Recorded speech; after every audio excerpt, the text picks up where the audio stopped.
Watch as we remove an oil drain plug from a 2013 Chevy Cruze.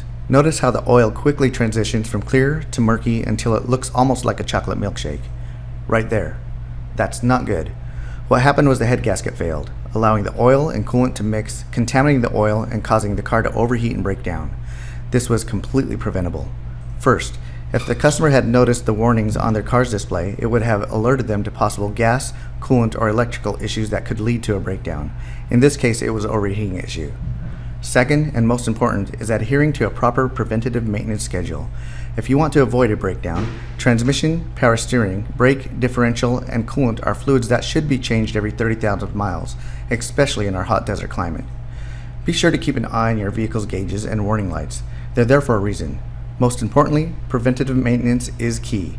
It saves time, money, and prevents the inconvenience of an unexpected breakdown on the road. Reach out to us by phone, text, or schedule online to book your vehicle's preventative maintenance at GoodWorks Auto Repair. Our goal is to keep your car running smoothly, helping you beat the heat and stay safe on the street.